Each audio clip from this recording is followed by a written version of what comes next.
E com a governabilidade, acima de tudo, resgatando a autoestima e a sabedoria de um povo e, evidentemente, oferecendo uma nova proposta para os brasileiros. Seja bem-vindo, meu caro deputado pré-candidato. Boa tarde. Agradeço o Dilvo, o convite que foi feito ontem à noite. Uma satisfação estar aqui. Amanhã, se Deus quiser, estar em Dourados, no Mato Grosso do Sul. E o local lá, a atividade é semelhante aqui, é o homem do campo, é valorizar o homem do campo, é buscar soluções para os problemas que eles têm. E dizer que meu pai já administrou fazenda, tá? No interior do Vale de São Paulo, lá no Vale do Ribeira. Sei como há uma diferença daquela época para hoje, obviamente. Mas nós não podemos aqui descuidar daqueles que veem o homem do campo como inimigo. Em especial os governos. Cada vez busca-se mais arranjar algo para suprir o caixa do Tesouro que é desregulado ao longo de tanto e tanto tempo. Então, você falou que vou fazer alguma proposta nova, né? Eu acho que eu sou diferente, a palavra mais certa é isso daí, porque eu estou de um lado e os outros pré-candidatos são parecidos. Quando eu falo em proposta nova, meu caro deputado e pré-candidato, eu digo que é essa expectativa de uma nova política. Não é só uma proposta, mas é uma nova política que o povo brasileiro está esperando, né? Que não é a política do toma lá da cá, a política do balcão de negócio, do mercantilismo, mas sim uma política de uma proposta que o povo brasileiro possa sonhar junto. É isso que o senhor está conseguindo fazer nesse momento que está levando essa multidão? Há 3 anos tem rodado o Brasil, levantando os problemas e quais possíveis soluções sem dinheiro. O grande problema nosso é que você fala, eu tomo lá da cá. O pessoal chama de governabilidade. Ou seja, as indicações políticas levam à corrupção e à ineficiência do Estado. Como eliminar isso daí sem perder o apoio do Congresso? Aí está a chave do problema. Agora, muitos colegas, teus jornalistas, acham que não tem uma outra alternativa a não ser esse tipo de governabilidade. Costumo dizer, se é para fazer a mesma coisa, estou fora. Temos já uma proposta que dá para nos livrarmos do tomar lá da cá. E acredito que o povo brasileiro, no corrente ano, caso tenha um voto impresso especial, né, não seja derrubado pelo Supremo Tribunal Federal, inclusive uma proposta minha, essa lei é minha lá em Brasília, fará com que o pessoal vá votar na certeza que o voto vai para aquela pessoa que ele digitou o nome dele na maquininha. Candidato, pré-candidato, a sua sinceridade que o senhor coloca, por exemplo, eu não preciso ser médico para falar de saúde ou para que alguém possa falar, não preciso ser agricultor para falar do agronegócio. Isso tem colocado que o senhor já está se preparando com as melhores cabeças, pensando como já acenou com a economia, de que vai fazer um governo coeso, um governo técnico, sem esquecer essa governabilidade através do Congresso. Isso que o povo já está entendendo essa proposta? Está entendendo, não tem como eu ou você saber de tudo. Nós temos problema para administrar nossa casa, a gente socorre da esposa, a esposa socorre de nós e nós administramos nossa casa. Precisamos do apoio. A governabilidade vem, no meu entender, como está na Constituição, um presidente assessorado por seus ministros. E qual o critério para você indicar o ministro? Não pode ser o político. Tanto é que se eu vier candidato realmente, no momento sou pré-candidato, eu pretendo, no início das eleições, eu já ter todo o meu ministério formado. Como, por exemplo, o economista Paulo Guedes. Como ontem eu conversei com o general Heleno, muito conhecido no Brasil, ele seria o homem da defesa, ou quem vai indicar o 4 estrelas para a defesa. Essa é a nossa proposta. Você tem que saber qual é o time que eu vou jogar. Não adianta você contratar um técnico de milhões de reais e botar perna de pau no teu time. Você vai ser rebaixado com toda certeza. Meu caro, o senhor vai assumir, se eleito for, um país com uma série de problemas. Segurança pública, o seu estado, no Rio de Janeiro, essa calamidade. Há muito tempo atrás, o poeta já disse, né, vai ser difícil quando descer o morro sem ser carnaval. E parece que descer o morro antes do carnaval, o problema da criminalidade. Isso eu estou citando o Rio de Janeiro porque é uma questão de insegurança nacional. O senhor enfrenta uma Constituição que, no meu entendimento, tem que passar por uma reforma para o Brasil poder andar. O senhor enfrenta uma carga tributária em cima da cadeia produtiva, que é o agronegócio, que tem que se repensar nessa política que está sendo colocada agora. Aí cai sobre a questão de medicamento, a questão de insumos, uma série de coisas, né? Isso tudo é uma consciência de um país que tem que ser rediscutido com a sociedade brasileira. E nesse momento eu quero entender que a sua aliança é só com o povo. Um partido pequeno, 8 segundos de rádio e televisão, né? E é o voto que o senhor precisa. e já chegou a 30% dessa nação brasileira sua mensagem.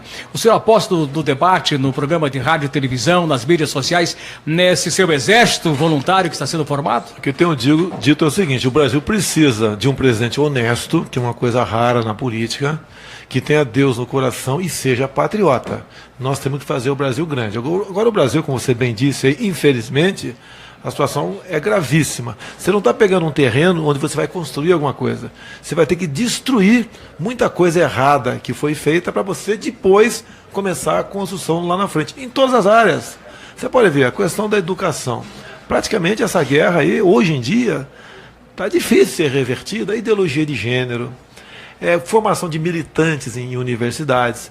Tem gente que acha que botar um papel na parede escrito diploma está resolvido o assunto, não é por aí. Não temos nenhum prêmio Nobel em área nenhuma aqui no Brasil. Eu tenho viajado o mundo, como estive há pouco tempo em Israel, nos Estados Unidos. Faremos uma viagem à Ásia agora, basicamente Coreia do Sul, Japão. Uma viagem curta, mas nós vamos buscar algo que a gente possa trazer para cá como exemplo. Nós temos que nos mirar nesses países. Não devemos abandonar o Mercosul, mas não podemos dar um superdimensionamento a esse comércio. O próprio Trump aí, com a canetada, acabou com o acordo transpacífico, que aqui na América do Sul pegava o Chile e o Peru, e o Japão a terceira economia do mundo. Nós temos que buscar saída para nós. Alguns falam que o Trump agora, com essas medidas dele, a questão da concorrência, né, vai prejudicar o nosso comércio aqui. Olha, vamos diminuir o peso do Brasil. Por isso estou com o Paulo Guedes, como você disse no começo. Ele que vai ter que dar saída para isso, não vai ser eu. Eu botei na mesa os problemas e falei, tem como resolver sem aumentar impostos? Ele falou, tem. Então eu estou com ele. A saúde é a mesma coisa. Você tem que ter uma pessoa lá que esteja preocupada com o bem-estar da população e não atender partidos políticos e não lotear hospitais federais, lotear a Anvisa, lotear qual grupo político vai comprar e vender remédio aqui ou lá fora. Se você botar uma pessoa lá que não converse escondidinho com certos setores da sociedade, você tem que mudar a esperança dessa população. Meu caro pré-candidato, e esse empreguismo das autarquias, das empresas públicas, né, como é que o senhor vai administrar isso? Vai diminuir esse Estado que já o povo não aguenta mais? Nós temos em torno de 150 estatais no Brasil. 1/3 foi criado no governo do PT.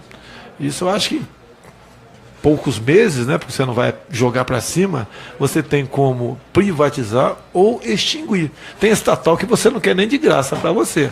Agora tem que ter um estudo do BNDES para você poder botar em prática a eliminação disso aí. Isso é um peso realmente. As estatais, como um todo, causam um prejuízo enorme para o Brasil. Você vê, a esquerda conseguiu quebrar a Petrobras. Coisa que em lugar nenhum no mundo ninguém pensava que isso foi acontecer. Mas como? Indicação política. Você pega aí, vai no YouTube e vê lá o depoimento do Alberto Youssef, o doleiro, né, delator. Ele diz que meu antigo partido tinha gente lá que pegava 250 mil por mês. Olha, se uma empresa dá um bolo de dinheiro desse para distribuir para políticos, imagine o que eles ganham também no outro lado. Ninguém é cobrado no tocante à transparência e produtividade daquela empresa. O Rio de Janeiro, nós temos aqui os ex-presidentes da Assembleia Legislativa, né, um governador, o outro a caminho, todo mundo a caminho do xadrez. Isso é uma vergonha. Perderam a noção, olha a besteira que eu vou falar aqui, perderam a noção do direito de fazer besteira. Bagunçaram com o Brasil. Aí vem o meu crescimento. Eu fico pensando às vezes, quem sou eu? Eu não sou nada na política.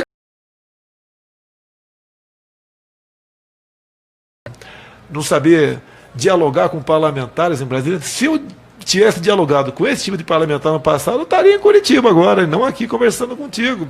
Então essa forma de fazer política tem que dar um chega para lá. E o fato também de ser capitão do Exército, hoje em dia o pessoal entende muito o que aconteceu naquela época, não foi esse bicho todo que a esquerda planta, né? Isso nos dá uma credibilidade, porque isso precisa no Brasil é de palavra, é de honradez, é de honestidade, é de valores, é de família e é Deus no coração. Deputado, o senhor está falando para uma região eminentemente agrícola, né, de produção. O senhor viu essa universidade a céu aberto aqui, que vai do genoma até a alta tecnologia do equipamento. Grandes problemas fundiários e agrários vivemos aqui no campo. Araupéu, aqui em Queda do Iguaçu, invadida, terras produtivas, né? Até hoje, 6, 7 mil invasores dentro das propriedades. Outros tantos aqui do Paraná, em terras do nosso país. Eu sei do seu compromisso do direito à propriedade. É um compromisso firmado com quem produz nesse país, que é o agricultor, que sempre foi esquecido e que nunca tiveram... o último subsídio que eu tenho notícia foi do trigo, que foi cortado lá ainda pelo presidente Figueiredo, né, que fez aquele ajuste. Como é que vai ser esse trato com quem produz, com o homem do campo? Olha, o conhecimento te garante a liberdade. Você, na ignorância, vai ser meu eterno escravo. Eu também digo, e é comum, todo mundo sabe disso. Um país que não tem tecnologia está condenado a ser escravo dos outros. Essa política de emborrecimento da população foi acelerada durante o governo do PT. Começou lá atrás do PSDB. Como é que você vai resgatar esses valores e atingir o seu objetivo? Você vai ter que entrar no MEC com uma pessoa com autoridade, uma pessoa que mande para o espaço, né? Paulo Freire. É uma desgraça da nossa educação no Brasil, essa forma de ministrar o saber. Ninguém aprende nada. Como eu disse há pouco, muito garoto acha que botar um diploma na parede solucionou o problema dele. Não é por aí. Nós temos que buscar parcerias com o mundo. Israel, por exemplo.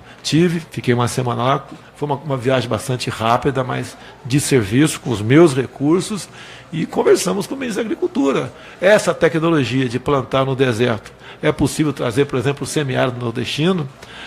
Como é que eles conseguem praticar piscicultura, criar peixes no deserto? O país aqui, o nosso, nessa questão da piscicultura, tem uma costa enorme, em todo lugar tem água. Por que o brasileiro não come peixe? Por que nós não exportamos peixe? Até importamos alguns tipos de peixe. Então, você botando as pessoas certas nesses locais, eu acredito que você tem como sair desse estado de coisa. Até falei um palavrão esses dias, não vou repetir aqui, quando uma pessoa perguntou a questão como é que eu ia suportar o assédio de políticos tradicionais, que você sabe o nome de todos eles. Eu falei, não sou piranho. Tá? Não dá para gente ficar... Senta aí o senhor Renan Calheiros, senta aí o senhor Romero Jucá. Quer o quê? Quer o Banco do Nordeste. Você entregar, acabou. Você vai ficar fugindo da população. Ou eu tenho apoio popular ou não tenho. Acredito que tenho. E como eu disse há pouco, né? Eu sou diferente. E do nada, eu não tenho nenhum governador comigo. Eu nem me filiei a um partido ainda. Eu não tenho ainda prefeitos comigo, né? Estão chegando os parlamentares, como o Francisquini, entre outros, né? A gente está nascendo do zero. E sem meios, sem recursos. Mas tem uma coisa que os outros não têm. Entre outras, né? A mais importante, a população do nosso lado. Direito à propriedade... Sagrado. Sagrado. Olha só, eu te pergunto, se alguém invadir a tua casa, você com a tua família lá dentro, caso você esteja armado no teu apartamento, o que tu faz? Atira.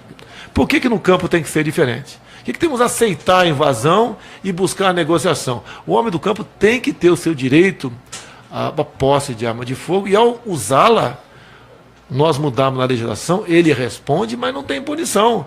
O homem que reage a uma injusta agressão, invade e impede uma invasão, ele tem que ser condecorado e não processado. Isso não é diferente da maioria dos estados americanos. Temos que trazer isso para cá. Agora, para isso ser aprovado aqui, você precisa do parlamento. Ninguém vai fazer nada sozinho. E quem porventura votar em gente como eu, que vote para senador e para federais, quem tenha o mesmo perfil. O senhor sabe o tamanho da situação que o senhor vai receber esse país, meu caro deputado, se o povo lhe conduzir, como tem lhe conduzido nos aeroportos, à presidência desse país? A sua responsabilidade... Enorme. Você já imaginou só isso? Tendo Deus ao teu lado mesmo. A cruz é pesadíssima. E acredito que junto com o povo brasileiro, nós carregaremos essa cruz. Falei há pouco de Israel. Olha o que eles têm. Eles não têm nada. Olha o que eles são. Olha agora o que nós temos tudo. Olha o que nós somos, não somos nada. É uma vergonha. Quando se conversa com estrangeiros, ele olha para a tua cara e fala, um país onde você joga um grão de milho no asfalto e nasce um pé de milho, como é que vocês podem viver nessa situação? Endividados, devendo, o povo passando necessidade. Não é demagogia a questão de quando fala do povo, não. O povo tem que sair da situação que está trabalhando, não é com projetos sociais, não. O projeto social do Brasil é voltado para a educação, é voltado para a saúde, Aí é voltado para a segurança. O resto, ele que vai ter que sair da situação que está. Se permite um tempinho rápido aqui, coisa rápida aqui. Pois não. Muita gente hoje em dia, desde quando engravida, né? Se uma mulher se engravida, o homem engravida a mulher, ele já pensa no Estado. Creche, escola, curso superior por cota, cota em concurso. O Estado não pode ficar paparicando o tempo todo o cidadão. Um ser humano, quando ele vem ao mundo, o primeiro responsável por ele é o pai e a mãe. E depois o Estado, caso, logicamente, ele entre numa situação que não tem como atender aquelas necessidades básicas daquele cidadão. O povo tem que aprender a viver com menos Estado. O povo tem que cobrar do Estado que o Estado não os atrapalhe. O Estado interfere em tudo nesse nosso país. Temos que afastar. Quando o Estado interfere em tudo, isso é o comunismo, isso é o socialismo. Temos que fugir disso aí. Alguns setores da imprensa chegam a pregar que o seu governo será um governo militar. O senhor vai utilizar um governo mais militar. Tem que começar a desmistificar isso? Começa. Eu tenho muitos rótulos em cima de mim. Eu sou capitão do Exército, né? Nasci em 55. E o militar, ele estatizou, ele criou muitos estatais, ninguém nega isso aí. Eu respondo, você teria como fazer Itaipu Binacional aqui do lado, com iniciativa privada? Não. Eu não sei quanto custaria uma Itaipu hoje, 20 bilhões, 25 bilhões, não sei. Dificilmente a iniciativa privada investiria. Então você tinha que ter o capital público. Agora, até naquela época, as estatais dos militares não era essa festa que é hoje em dia, onde o vale tudo, o cabide de emprego, tinha essa responsabilidade naquele momento. Hoje em dia o momento é outro. Você tem que buscar a iniciativa privada, a parceria público-privada, para você realmente criar meios e infraestrutura para o Brasil poder ir para frente. Me permite aqui, coisa rápida aqui. Olha o estado de Roraima. Você imaginou Roraima? É um estado que, inclusive, o presidente Lula, quando candidato, né, ele falou que não iria lá, porque o número de eleitores que tinha lá, em qualquer bairro da Grande São Paulo teria. Então, um local que não tinha densidade eleitoral. Tive lá algumas vezes, a última tem um ano. Eu falei, caso hipotético, eu fosse rei de Roraima, em 20 anos teria uma economia próxima à do Japão. É um estado que tem tudo e não progride por quê? Questão ambiental e problema indigenista. O senhor sabe que o país é dividido entre o sul, né? Pegar de São Paulo ao Rio Grande do Sul, uma região completamente de mais centro-direita, vamos dizer, né? O senhor sabe disso. O senhor tem conseguido quebrar o feudo dos currais políticos da esquerda mais radical, que é do Nordeste brasileiro. Essa sua fala franca, que estão absorvendo sua mensagem, esse episódio do afastamento aí dos direitos políticos do seu principal concorrente nas pesquisas, o ex-presidente Lula, lhe dá essa condição, talvez, de ser o grande beneficiado desses votos dessa população? Nós temos que ter alguém que seja beneficiado pelo Brasil. Aqui não é um jogo de futebol que a gente está aqui, o meu time e os outros aí. Né? É quem pode melhor montar um time para o Brasil. Eu costumo dizer que eu sou realmente o único pré-candidato no momento do Brasil. Os outros estão esperando composições, te vê notícia na grande mídia, tal pré-candidato já conseguiu 5 partidos, 6, e tais governadores chegaram, né? Prefeitos de capitais, líderes sindicais, etc. Então isso daí não é uma forma sadia de fazer política. Quem faz política dessa forma está fazendo a política de sempre. Não tem como ter um bom time. Se você contratar o melhor time, o melhor técnico de futebol do mundo e botar 11 pernas de pau em campo, você vai perder o jogo. Então você tem que ter um bom técnico, sim, mas esse técnico tem que compor o seu time. E não aceitar que o time seja escalado por partidos políticos. O senhor já tem o nome do seu ministro da Justiça? Ainda não. Esse da Justiça tem que ser um elemento que não vai demarcar mais nem um centímetro a título de reserva indígena. O índio é um ser humano igual eu, igual você, quem está nos ouvindo. Em Roraima, Amazonas, tipo, lá o índio quer energia elétrica até para mover essa casa de farinha. Ele quer um médico para curar de uma dor, de uma doença, um dentista para tirar o toco da boca dele. Ele quer internet, quer jogar um futebol, quer carro, ele quer se integrar à sociedade. O índio, hoje em dia, esses governos têm tratado como se fosse, com todo o respeito que tem aos índios, um animais de zoológico. E ele tem que estar na sua terra. Uma falsa expectativa de estar contemplando com remarcação e demarcação de terras. Uma coisa simples aqui. A amizade do Lula com o Evo Morales. Não vamos entrar na questão ideológica. Quem é Evo Morales na Bolívia? É o presidente. Ele é um índio. Por que lá o índio pode ser presidente da República e aqui você tem que estar recluso, preso numa terra indígena? Nós temos que mudar isso aí. Agora, a reserva indígena também vem por pressão de fora. Basicamente, a reserva indígena é em cima de terras com subsolo rico. Agora, eles investem também para prejudicar quem produz, como o pessoal aqui mais do centro-oeste, sul do centro-oeste e aqui Paraná. Basicamente é isso aí.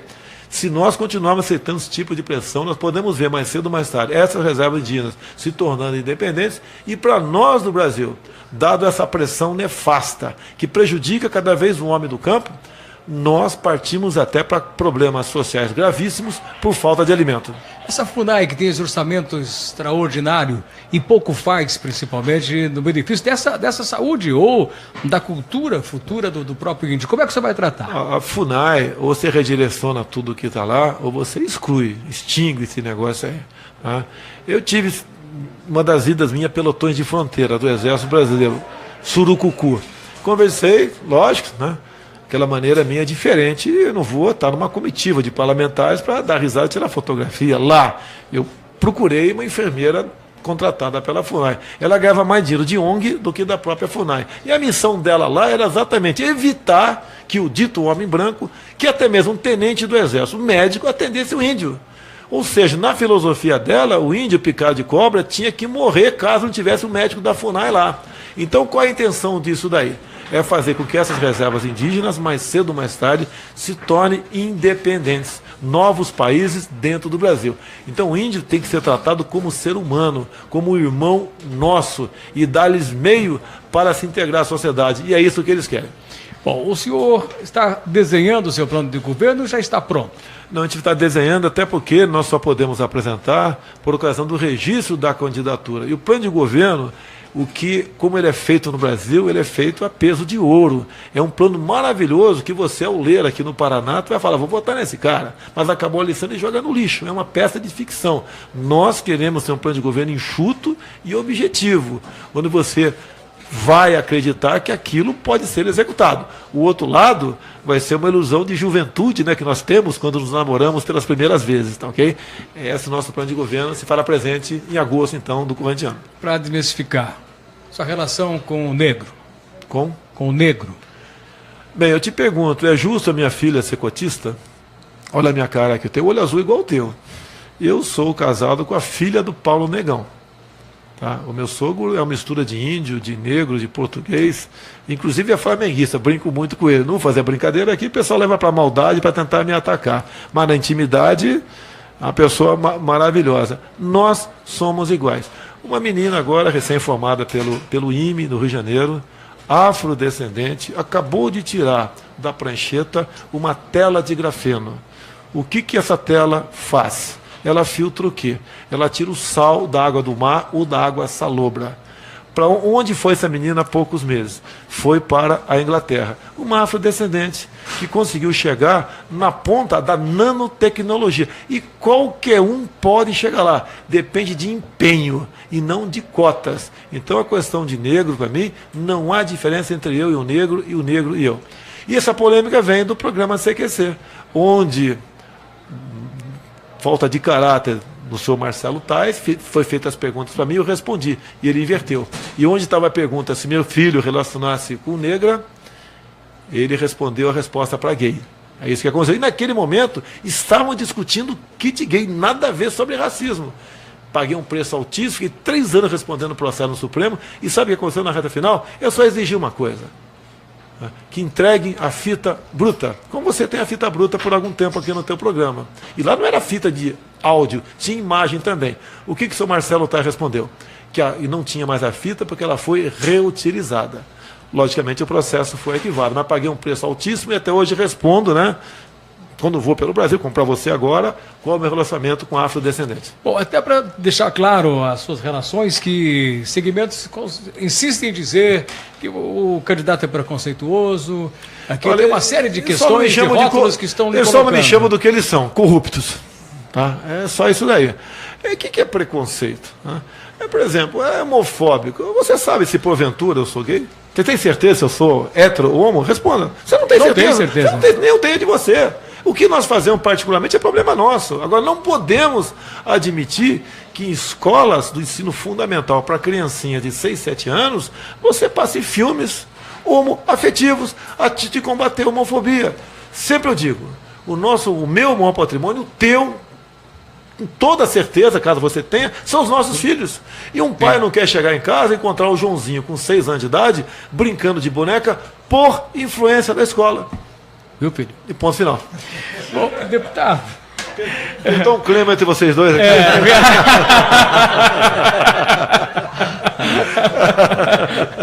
Viu, filho? Deputado, o senhor não é o biotipo da imprensa brasileira, politicamente falando? Por que tem alguns segmentos que hostilizam? Toma partido. Foi acusado agora, entre outras Vai coisas. Vai ter que chegar a 35% para o pessoal acreditar, realmente? Eu não acredito em pesquisa. Acreditar em Datafolha, não dá para acreditar. Até o MEC tentei melar o Datafolha, não fosse publicado, porque faz uma pergunta para o eleitorado dizendo que sabia que eu era denunciado por enriquecimento ilícito. Não é verdade. Muito pelo contrário. Eu tenho um parecer do Rodrigo Janot dizendo que todo o meu patrimônio que está no imposto de renda é compatível com a minha renda. E ponto final. Você pode ver, foram lá num canto de Angra dos Reis, num lugar distante, uma vila pobre, onde eu tenho uma casa lá, e falaram que a senhora Valderice, por exemplo, era fantasma. Né? Isso foi no dia 10 de janeiro. Só que no boletim administrativo da Câmara, de dezembro, ela entrou de férias dia 23 de dezembro e retornou agora dia 22. Ela estava de férias. É a mesma coisa, se você estiver de férias, você não vai estar atrás desse microfone aqui. Não podemos falar que você é um funcionário fantasma. Entre outras coisas, né? Auxílio moradia. Pô, daí peguei pesado com a imprensa, né? Isso é imoral. Falei, olha, tem muito na imprensa, não é ilegal, mas poderia ser imoral, e gente da empresa ser contratada como pessoa jurídica, não pessoa física. É legal. Então, por que para mim eu tenho que responder como sendo imoral? Porque o cara tem um apartamento em Brasília. Pretendo botar meu pequeno apartamento de 70 metros à venda, vou comprar no Rio de Janeiro, um valor equivalente, e vou morar num apartamento de 200 e poucos metros quadrados com hidromassagem, que dá uma despesa acima de 15 mil por mês para o contribuinte em Brasília. Agora, por que pegar no meu pé? Agora, aproveitar para pegar no pé de Sérgio Moro, de Deltan Dallagnol, de Marcelo Bretas, como se eles, por receberem auxílio moradia, são tão criminosos quanto Lula na questão do triplex do Guarujá. Bom, eu teria mais perguntas, o senhor está pedindo aqui, né, que eu encerre. Meu presidente Dilvo, foi certamente um marco para o nosso rural. Eu quero perguntar depois para encerrar o pré-candidato. Ele não viu ainda o tamanho que é essa questão toda, né, Dilvo? Mas agradecer aqui o deputado Francisquini, particular amigo de grandes jornadas, que dos Estados Unidos nós falávamos, né, incansavelmente, temos que trazer. O Dilvo foi até os estúdios, gravamos até um vídeo para fazer um lobby positivo, viu, deputado? Para trazer ele aqui, que bombou na internet no Brasil afora, né? Está aqui conhecendo, porque ele vai poder chegar e dizer, eu conheci, eu estive lá na matriz produtiva, eu estive lá e vi realmente o país e o Brasil que dá certo, que ele quer incorporar seu plano de governo, não, Dilvo? É muito importante para nós do agronegócio, o deputado Jair Bolsonaro, o Francisquini e o Eduardo Bolsonaro. Nós estamos vivendo um momento no Brasil aonde que nós temos que parar de produzir. Nós temos terras invadidas aqui na região de Guaíra, das terras fruto do suor do rosto de produtores rurais, que está sendo transformado em terras indígenas, terra que trabalhadores rurais e proprietários rurais trabalharam mais de 40 anos. Tem um caso aqui de muitas fazendas invadidas aqui no Oeste Paraná, inclusive na região de Queda do Iguaçu, e eu vejo com muita esperança essa postura sua, digo isso como pessoa da iniciativa privada, de proteger a iniciativa privada, e nós somos um país que plantamos somente 7% da área brasileira. Somos um país que temos um território imenso a ser explorado, mas somos um país também que temos muitas deficiências na infraestrutura, e você se manifestou, o senhor se manifestou, desculpa, no auditório da Copavel, a preocupação se nós não tivermos condições de construir a infraestrutura, o senhor abriria a construção da infraestrutura para a iniciativa privada, inclusive estrangeira? Isso é o mais fácil, né? E até digo mais, é o possível. O governo encerrou no passado uma dívida de aproximadamente 180 bilhões de reais. Ou seja, passou para esse ano. E esse ano parece que vai diminuir um pouquinho só isso aí. Quem vier como candidato e falar que vai fazer, não está sendo sincero, a não ser que você busque iniciativa privada. Depender de mim, por exemplo, a gente estuda isso aí. Se uma ferrovia pode ser feita no Paraná e você vai dar concessão por 70, 80, 100 anos para aquela pessoa explorar, vamos fazer isso aí. Nós não podemos não fazer e você ver a sua produção apodrecer aqui dentro da tua fazenda. O mundo cresce, 80 milhões de habitantes por ano. Então, a cada dia, a partir do primeiro dia do ano que vem, além de 7 milhões e poucos de toneladas por dia, tem que produzir mais 80 toneladas por dia, que nós consumimos em média 1 quilo de alimento por dia. E como atender isso daí? Agora, a grande preocupação minha, aproveitando a audiência aqui da CBN Cascavel, eu tenho uma preocupação, espero que, caso esteja equivocada, vocês me orientem. Eu estou preocupado, começou no governo Dilma e continua sendo estudado no governo Temer, a venda de terras agricultáveis para estrangeiros.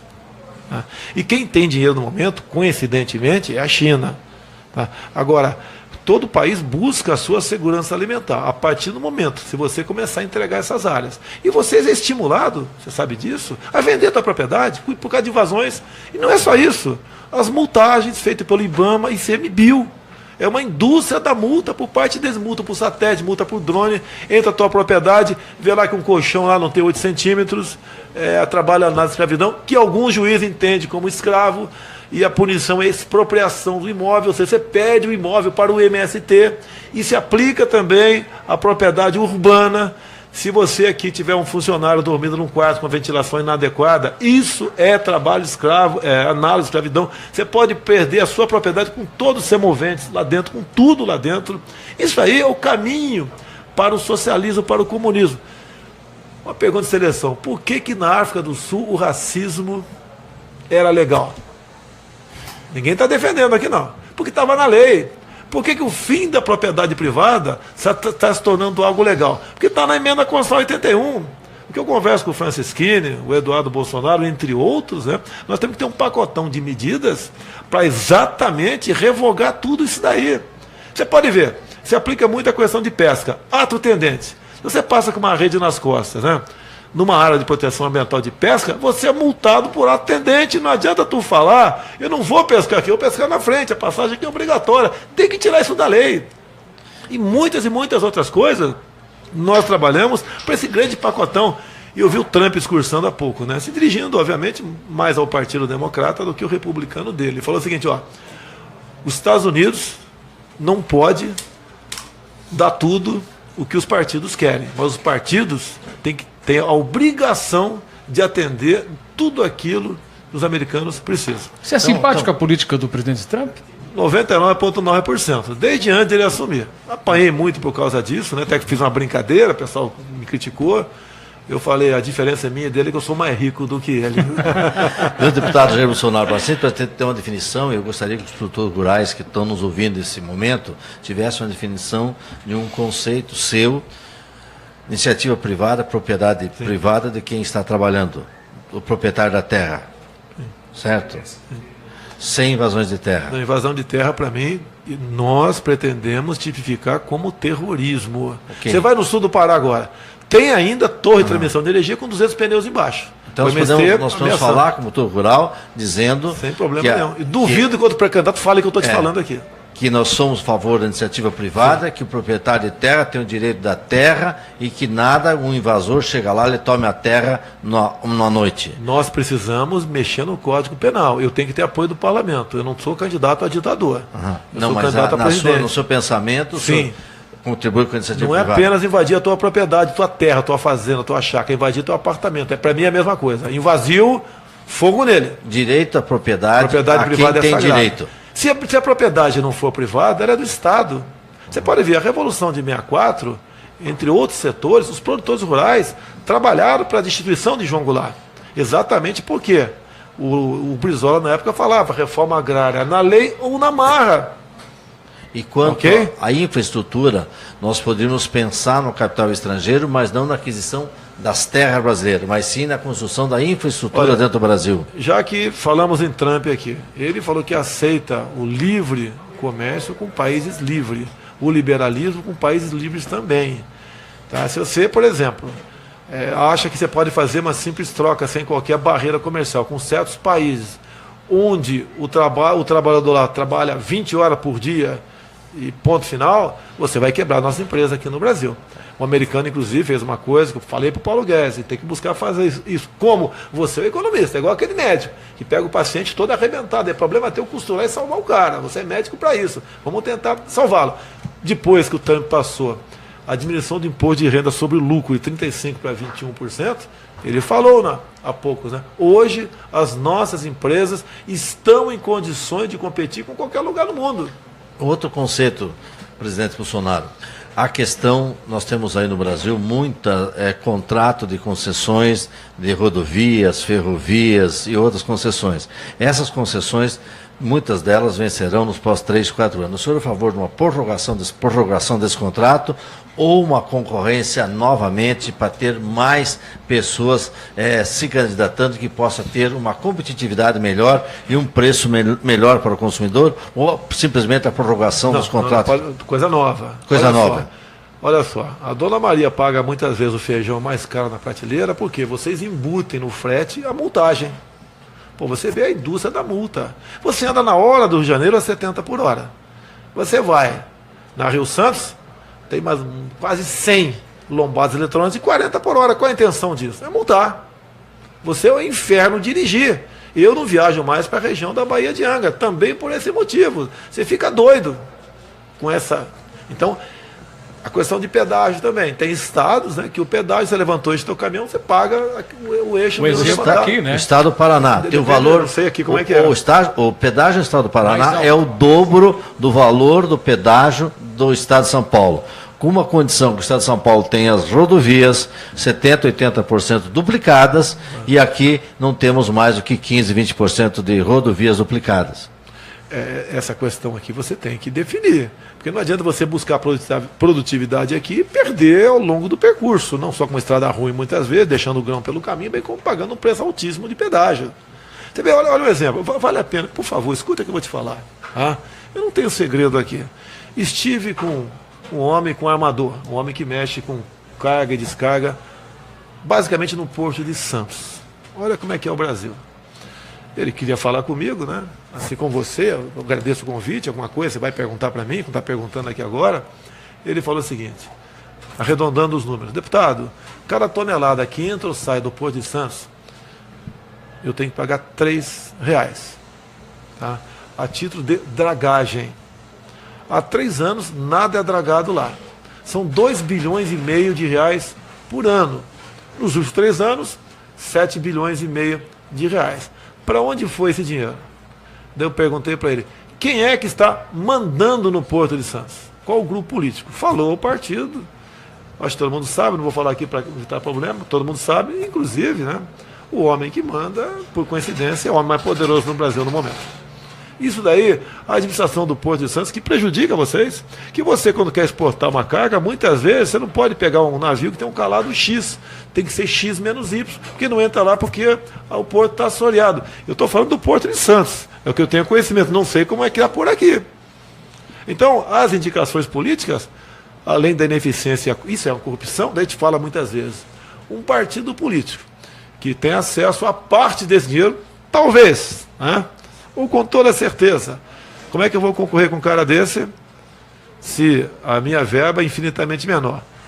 Somos mais fortes sim, porque o meu apoio popular é muito maior do que o do lado de lá. Se tiver só o PSL, enfrenta? Só o PSL, eu vou disputar, dificilmente vai vir outro partido. Se outro partido quiser compor conosco, a regra do jogo é essa. É Brasil acima de tudo, Deus acima de todos. Não tem que agora chegar o PX para mim e falar, olha, eu quero o Ministério do Transporte ou da Agricultura, que lá dá para acomodar o meu pessoal. Não vai ter acordo. Não tem obsessão. Uma coisa é certa, dia 1º de janeiro do ano que vem, ou estou de forma independente sentado na cadeira presidencial, ou estou numa cadeira de praia tomando água de coco lá na Barra da Tijuca. Muito obrigado, meu caro pré-candidato. Muito obrigado, presidente Divo, também. Novamente ao doutor Francisquini, nosso deputado. O Eduardo, que aqui está. Francisquini, eu preciso ouvi-lo também, porque eu sei do teu empenho, depois o Eduardo aqui, dessa passagem tão importante por aqui. Cantini, rapidamente, só agradecer o teu empenho junto com o nosso presidente, Dr. Dilvo, para trazer o Bolsonaro aqui, o Eduardo, que foi todos o empenho junto para que ontem à noite, às 10 da noite, nós mostrássemos o tamanho do show rural de Cascavel, a importância da Expovel,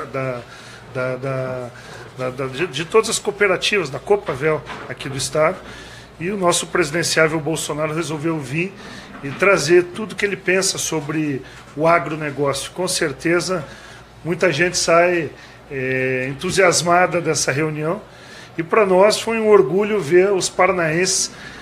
Conversava com muitos, a maior recepção que um político já teve na cidade de Cascavel. O aeroporto, até a outra esquina, quem conhece sabe, hiperlotado, a gente calcula mais de 3.000 pessoas no aeroporto, uma carreata que o Eduardo estava saindo do aeroporto, a gente já estava sentado aqui dentro do show rural. Então, para nós, o agradecimento à CBN, que é um instrumento democrático, porque abre para todos os presidenciáveis, não tem cores partidárias, ao nosso presidente da Copavel, que de uma forma também democrática abriu os microfones, abriu a presença do deputado Jair Bolsonaro, já que a grande maioria do produtor rural quer ouvir o deputado Bolsonaro para saber o que ele pensa. Muita gente vota, mas esse contato pessoal é o que traz a consistência de que ele está no caminho correto, e muitos acabam aderindo a um projeto. E o projeto tem que ser da população, não pode mais ser de partidos políticos. Eu e o Eduardo, falei agora há pouco, somos os primeiros a aderir ao projeto. Dia 1º de março é o primeiro dia da abertura da janela partidária. Nós somos os 2 primeiros a migrar para o PSL, para preparar terreno para uma coordenação de campanha ampla, de várias pessoas importantes e, como ele falou, de uma forma muito diferente do que eu vivi nos últimos anos de política. Isso me empolga como delegado da Polícia Federal, que sempre brigou muito lá em Brasília, sem nenhum compromisso de cargos, sem nenhuma conversa sobre financiamento de campanha. E a nossa conversa diária tem sido o que nós vamos fazer pelo país, o que nós vamos deixar para os nossos filhos, para os nossos netos. Essa empolgação que a gente viu na rua, ver com esses jovens berrando o nome do Bolsonaro, é uma coisa que nos empolga e é uma força diferente, um combustível diferente. Então eu agradeço, e agradeço o Bolsonaro de ter pego o avião 10 horas da manhã. Amanhã já pegamos 5 da manhã para Dourados, no Mato Grosso do Sul. E vamos continuar. O Eduardo tem sido peça fundamental nisso. Ele é muito jovem ainda, não sei se vocês estão acompanhando, quem está só ouvindo. Já estou careca aqui, eu botei o chapéu para disfarçar. Mas é um jovem muito preparado que veio da Polícia Federal e nos orgulha de ser um grande parceiro. Como diz o pai, o meu garoto, né? Ele enche o peito e fala, estava vendo o orgulho do pai lá. Tudo bem, Eduardo? Nós temos que fazer os nossos filhos melhores do que nós. Alguns dizem que o meu filho não podia ser pior do que eu. Tá? Mas todo orgulho de qualquer pai, qualquer mãe, ver seus filhos melhores do que eles. E aí, Eduardo, tudo bem? Que satisfação? Tudo bom. Eu estou construindo minha carreira, agradeço o espaço, a Copavel também, o convite. Peço desculpas, mas só ontem tivemos condições de confirmar a nossa vinda para cá, mas foi com satisfação que eu e o Francisquini dormimos o quê? 3 horas de ontem para hoje, Francisquini? Levantamos umas 4 da manhã para pegar o voo para cá, mas sempre é uma satisfação. Eu sou advogado, assim como o Francisquini, também sou policial federal, e estou no meu primeiro mandato, eleito por São Paulo, comendo meu feijão com arroz e aprendendo muito com essa fera aqui, que eu tenho a sorte de ser meu pai. Às vezes, as pessoas fazem chacota, né? Poxa, tá lá a filhinha do papai, tá na asa do papai. Eu respondo, quem dera todo mundo tivesse a sorte de começar no trabalho tendo o pai ao seu lado para ser o seu tutor. Viu, meu filho? Tá acompanhando tudo isso, né? Bom, meu caro deputado pré-candidato, tá tirando uma selfie aqui, olha ali, né? Aí, Dilma, tá certo? Nossa, aí, tá, concluímos? Bom, hoje temos jantar, né, por adesão lá na nossa grande Casa do Marquês, onde os ruralistas vão poder estar mais próximo também do deputado Francisquino pré-candidato. E vai voltar aqui como candidato, né? Com toda certeza. E eu falava com os ruralistas agora há pouco, estão dizendo que a campanha aqui, viu, meu caro pré-candidato, vai ser a cavalo aqui a passagem, viu? Pois não? Senador aqui no Senado. Senador aqui no Paraná, claro. Senador. Tu é candidato a Senado, Francisquini, hein? O tamanho do presidente da República desse começa hoje a candidatura do Senado. Né? Olha aqui, ó. Estamos lançando uma candidatura ao Senado da República aqui, ó. Mas eu acho que uma coisa séria, Cantinho. O presidente eleito, se Deus quiser, Bolsonaro, precisa ter uma blindagem no Senado Federal. Com a Câmara conturbada que nós temos hoje, nós temos que eleger 1 ou 2 senadores por estado para que ele possa, no mínimo, no Senado, na Casa Alta, ter uma maioria tranquila que possa dar governabilidade. Então, quem vota Bolsonaro para presidente tem que realmente pensar como votar também. Isso é uma pré-campanha, a gente está falando em tese e as coisas, mas isso é importante num debate como esse, pensar de como criar condições. Como bem falou o Bolsonaro, ele, presidente, enfrentar um MST, mudar a legislação, é o Congresso que muda. O presidente dá o pontapé, dá sustentação. Mas sem um Senado, sem um Congresso não vai. Né? Bom, tá aí, estamos lançando uma pré-candidatura ao Senado também aqui. As grandes revelações aqui no programa. Muito obrigado, meu caro. Que Deus ilumine sua caminhada e que seja o melhor para o nosso povo e para o nosso país. Um abraço a todos de Cascavel e região. Tamo junto. Brasil acima de tudo, Deus acima de todos. Isso aí, Eduardo. Muito obrigado a todos. Voltamos à programação normal.